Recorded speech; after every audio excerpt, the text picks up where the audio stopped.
Hello everyone, welcome back to my YouTube channel. आज हम देखेंगे हरियाणा जीके के मिसलेनियस पार्ट में हमारा जो सेकंड टॉपिक है भाषा। हरियाणा का भाषा व साहित्य है। तो शुरू करते हैं हम आज की क्लास। हरियाणा की राजकीय भाषा पूछे तो कौन सी है? हिंदी। हमारा फर्स्ट क्वेश्चन है कि हरियाणा की राजकीय भाषा कौन सी है? हिंदी है। और जो राजकीय भाषा हिंदी है ये कहाँ से आई है? शोरसेनी अपभ्रंश से। इसका जो विकास है शोरसेनी अपभ्रंश से हुआ है। हमसे क्वेश्चन पूछा जाए कि हमारी दूसरी राजकीय भाषा कौन सी है? पंजाबी है। और इसको प्रोत्साहन दिया था भूपेंद्र सिंह हुड्डा ने 2010 में। पंजाबी से पहले जो दूसरी राजकीय भाषा होती थी तमिल। 1970 में जो सीएम बंसी लाल ने तमिल भाषा को हमारी दूसरी राजकीय भाषा बनाया था। और अब हमारी कौन है? पंजाबी है। 2010 में बनाई है भूपेंद्र सिंह हुड्डा ने। हिंदी की लिपि पूछे तो कौन सी आ जाएगी? देवनागरी। हरियाणा की उपभाषा या बोली कौन सी है? हरियाणवी। हरियाणा की उपबोली कह लो या उपभाषा तो आ जाएगी हरियाणवी। और राजभाषा कौन सी है? हिंदी है। हरियाणा जो हमारा हरियाणवी शब्द है ये कैसे बना है? हरियाणा में वी प्रत्यय।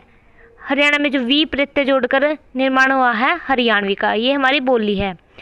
हरियाणवी जो हरियाणवी बोली है ये कोरवी बोली का रूप है। और जो कोरवी बोली है वो खड़ी बोली से आई है। ये हमने हमारा मोटा मोटा साहित्य देखा है कि हरियाणा की हमसे पूछा जाए राजकीय भाषा तो आ जाएगी हिंदी। और हमारी बोली कौन सी है? हरियाणवी है। हरियाणा में वी प्रत्यय जोड़ने से इसका निर्माण हुआ है। और हमारी वर्तमान में जो सेकंड राजकीय भाषा है वो है पंजाबी। 2010 में भूपेंद्र सिंह हुड्डा ने इसको प्रोत्साहन दिया था। और जो हरियाणवी है वो कोरवी बोली का रूप है। और जो कोरवी बोली है वो खड़ी बोली का रूप है। अब हम देखेंगे कि हरियाणा में कौन कौन सी बोलियां हैं। हरियाणा में 6 प्रकार की बोलियां बोली जाती है। बांगरू, बागड़ी, अहीरी, मेवाती, ब्रज, कोरवी। जो हरियाणा में जो सबसे ज़्यादा भाग पर बोली जाती है वो आ जाएगी बांगर। बांगर हमारे हरियाणा में सबसे ज़्यादा भाग में बोली जाती है। और जो कोरवी बोली है ये उत्तर भारत में केरल करनाल के जो ऊपर वाला जो हरियाणा का भाग है उसमें बोली जाती है कोरवी बोली। और बांगरू मध्य भाग में। और बागड़ी राजस्थान के लगते वाले क्षेत्र में बागड़ी। अहीरी बोली अहीर वाला क्षेत्र में रेवाड़ी महेंद्रगढ़ में बोली जाती है अहीरी। और मेवाती इसके नाम से स्पष्ट है मेवात में। और जो ब्रज भाषा है वो पलवल फरीदाबाद में। अब हम इन्हें देखेंगे विस्तार पूर्वक। जो बांगरू बोली है हरियाणा में 6 प्रकार की बोलियां हैं। इनमें हम फर्स्ट पढ़ेंगे बांगरू। हरियाणा में जो सबसे ज़्यादा बोली जाती है बांगरू। हरियाणा का जो ज़्यादा क्षेत्रफल में कौन सी बोली बोली जाती है? बांगरू।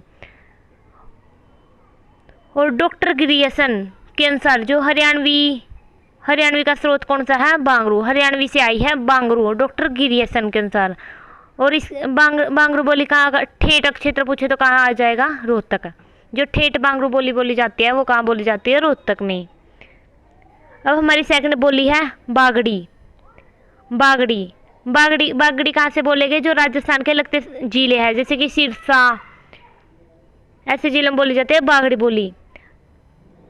और इसमें जैसे कि इंग्लिश में अल्फ़ाबेट में 26 अल्फ़ाबेट होते हैं A to Z, उसी प्रकार इन बोली में भी 81 शब्दों की सूची तैयार की है मथुरा प्रसाद अग्रवाल ने। तो बागड़ी में कितने शब्द हैं? 81। और किसने दिया है? मथुरा प्रसाद अग्रवाल ने। हमारी नेक्स्ट बोली है अहीरी।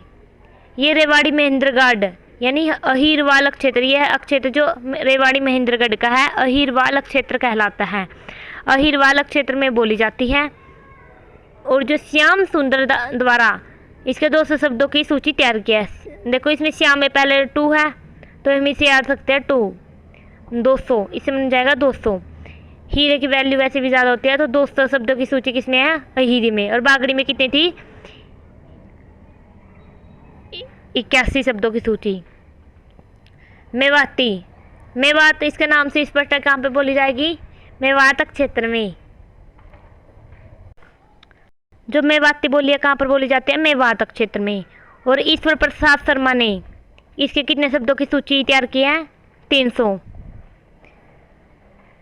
मेवा, मेवा किससे प्राप्त होती है? ईश्वर से। तो ईश्वरी प्रसाद शर्मा ने इसके शब्दों की सूची तैयार की और कितने हैं? 300।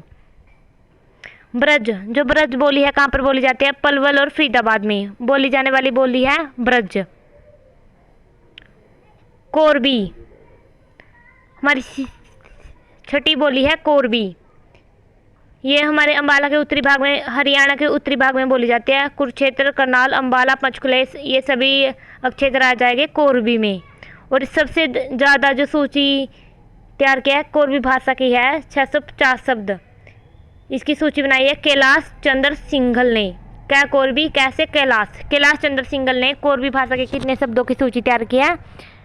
650। तो ये थी हमारी बोलियाँ, इन्हें हम रिवाइज कर लेते हैं। बांगरू, बांगरू हरियाणा में सबसे ज़्यादा क्षेत्रफल में बोली जाती है और डॉक्टर ग्रियर्सन ने इसे हरियाणवी का स्रोत बताया और इसका ठेठ क्षेत्र पूछे तो आ जाएगा रोहतक। सेकंड है बागड़ी, बागड़ी राजस्थान के लगते जिले के साथ और इसके मथुरा प्रसाद अग्रवाल ने 81 शब्दों की सूची तैयार की है। अहिरी, अहिर वाला क्षेत्र में, रेवाड़ी महेंद्रगढ़ में और इसके 200 शब्दों की सूची तैयार हुई है श्याम सुंदर द्वारा। मेवाती, मेवात क्षेत्र में और इसके 300 शब्दों की सूची तैयार हुई है। ब्रज, पलवल, फरीदाबाद में। कोरबी कहाँ पर बोली जाती है? उत्तरी हरियाणा में, कुरुक्षेत्र, अम्बाड़ा वाले जिलों में। 650 इसके शब्दों की सूची तैयार की है कैलाश चंद्र सिंघल ने।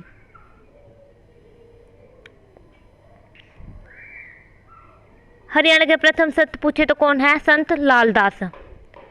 और ये 18वीं सदी के सुप्रसिद्ध संत है संत गरीबदास। हरियाणा के प्रथम संत कौन हुए हैं? संत लालदास। और 18वीं सदी के एक संत थे संत गरीबदास। ये बहुत इंपॉर्टेंट है। इनका जन्म पूछे तो 1770 ईस्वी में हुआ था छुडानी गांव झज्जर में।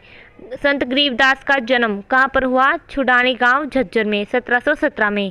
इनका जो ग्रंथ है रतन सागर गरीब वाणी और ये निर्गुण के उपासक थे। इनके जो पुत्र हैं उनका नाम है संत जैतराम और इन्होंने 25 पुस्तकों की रचना की थी और 1778 में इनकी मृत्यु हो गई थी। हमने देखा कि हरियाणा के प्रथम संत पूछे तो लालदास आ जाएंगे और एक 18वीं सदी में संत हुए थे गरीबदास। इनका जन्म इंपॉर्टेंट है, कहाँ पर हुआ था? छुडानी गांव झज्जर में। उनके ग्रंथ रत्नासागर और गरीब वाणी निर्गुण के उपासक हैं और इनकी मृत्यु पूछे तो 1778 ईस्वी में।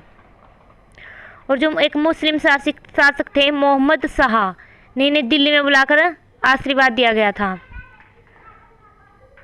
हमसे पूछा जाए कि हरियाणा की प्रथम कहानी कौन सी थी? लड़की की बहादुरी और यह समाज पर आधारित थी। और इसके लेखक पूछे तो कौन थे? माधव प्रसाद मिश्र और इनका संबंध है कुंगड़गांव भिवानी से। ये बहुत इंपॉर्टेंट है कि हरियाणा की प्रथम कहानी, जो फर्स्ट कहानी थी हरियाणा की, वो कौन थी? लड़की की बहादुरी, लड़की की बहादुरी। और क्यों इसके रचयिता पूछे तो माधव प्रसाद मिश्र कुंगड़गांव भिवानी से।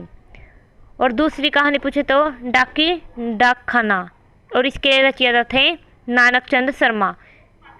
हमें ध्यान में रखना है कि हरियाणा की प्रथम कहानी कौन सी थी और इसके लेखक, और सेकंड कहानी कौन सी थी। और हरियाणा का प्रथम उपन्यास पूछे तो कौन सा था? झाड़ू फिरी और ये किसने लिखा था? राजा राम शास्त्री ने। हरियाणा की प्रथम कहानी लड़की की बहादुरी, सेकंड कहानी थी डाकी ढाकाना और प्रथम उपन्यास झाड़ू फिरी राजा राम शास्त्री का उपन्यास था झाड़ू फिरी। अब हम देखेंगे कि हरियाणा का हिंदी साहित्य। हरियाणा में हिंदी साहित्य के जो प्रथम साहित्यकार हुए हैं चौरंगी नाथ और इनका संबंध है स्थल बोहर मठ रोहतक से और यह नाथ संप्रदाय से संबंधित है। तो हरियाणा में हिंदी साहित्य के प्रथम साहित्यकार कौन थे? चौरंगी नाथ, स्थल बोहर रोहतक से इनका संबंध है। बालमुकुंद गुप्त, ये थे गुड़ियाणी गांव रेवाड़ी के और इन्होंने व्यंग्य पत्रकारिता के जनक हैं। इनकी जो रचना है अध किला फूल और शिव शंभू के चिट्ठे, और जो शिव शंभू के चिट्ठे इसमें पार्लियामेंट और सुधार पर कटाक्ष किया गया है। भान भट्ट की रचना है चंडी शतक, पार्वती प्रणय और हरिश्चरित्र, वेरी इंपॉर्टेंट हरिश्चरित्र। गरुड़ ध्वज, इसमें भी ध्वज और इसमें भी ध्वज है। गरुड़ ध्वज की रचना है धर्म ध्वज। बूचराज, बूचराज की बुक है संतोष जय तिलक। जब राज होगा तभी तो संतोष आएगा, संतोष और तिलक लगेगा। संतोष जय तिलक किसकी रचना है? बूचराज की। निश्चल दास, यदि पूछे निश्चल दास की रचना है युक्ति प्रकाश विचार सागर। जो निश्चल होगा, जिसमें कोई छल नहीं होगा, उसके जो विचारों में प्रकाश होगा, तो निश्चल दास। इनका संबंध है कोंगड़गांव भिवानी से और इनकी रचना है युक्ति प्रकाश विचार सागर। गुलाम हुसैन शाह की रचना पूछे तो कौन सी है? दाहिने हाथ का शंख। और खुशीराम शर्मा की रचना है युद्ध चरित्र, राणा निमंत्रण, गुरु गोविंद सिंह। और ये वेरी इंपॉर्टेंट है, हरियाणा के दूसरे राजकीय कवि हैं खुशीराम शर्मा।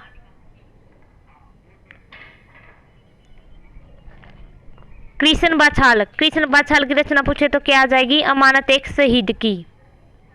बाछाल से हम याद सकते हैं छल। हमारे सैनिक इतने शक्तिशाली है कि उन्हें बिना छल के कोई शहीद ही नहीं कर सकता। इसे हम ऐसे याद कर सकते हैं, हमारे जो सैनिक है इतने शक्तिशाली है कि उन्हें बिना छल किए शहीद नहीं कर सकता। कृष्ण बाछाल किसकी रचना हो जाएगी? अमानत एक शहीद की। अमृतलाल मैदान, अमृतलाल मैदान की रचना है लाल दूफ। हम दूफ लेने कहाँ पर जाएंगे? मैदान में। तो अमृतलाल मैदान की रचना है लाल दूफ। और अभिमन्यु अनंत, इनकी बुक है लाल पसीना। अभिमन्यु जब चक्रव्यूह में फंस गया तो उन्हें क्या आया था? पसीना। तो लाल पसीना किसकी रचना हो जाएगी? अभिमन्यु अनंत की। मोहन चोपड़ा, जब कोई आदमी टूट जाता है तो नए नए लोग आकर उसे चोपड़ लगाते हैं, उसे हौसला देते हैं। मोहन चोपड़ा की बुक आ जाएगी टूटा हुआ आदमी ये नए लोग। कृष्ण मदहोश, इसकी रचना है अंधा सफ़र।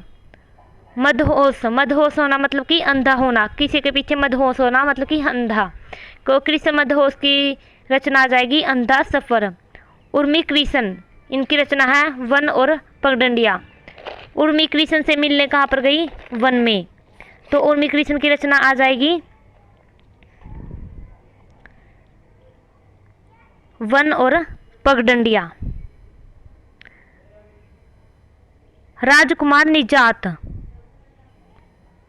राजकुमार निजात, इनकी रचना है साए अपने अपने।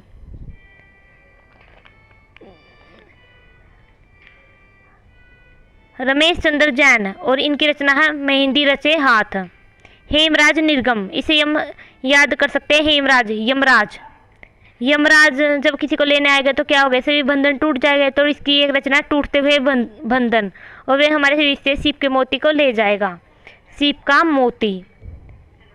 और जाल और मुक्ति, तो हेमराज ले जाएगा तो क्या होगी? मुक्ति। तो जाल और मुक्ति, टूटते बंधन, सीप का मोती, किसकी रचना है? हेमराज निर्गम की। और जयनारायण कोशी की रचना है माटी का मोल और बूढ़ी सुहागिन। क्योंकि बूढ़े लोग ही, जो बूढ़े लोग हैं वही माटी का मोल जानते हैं, क्योंकि उन्होंने कोसों कोसों यात्राएं की है। तो जो बूढ़े लोग हैं वही माटी का मोल जानते हैं, क्योंकि उन्होंने कोसों तक घूमकर यात्राएं की है। तो जयनारायण कोशी की रचना हो जाएगी माटी का मोल, बूढ़ी सुहागिन। ये थी हमारी आज की video. Thanks for watching my video. यदि आपको अच्छी लगे तो प्लीज़ सब्सक्राइब माई चैनल।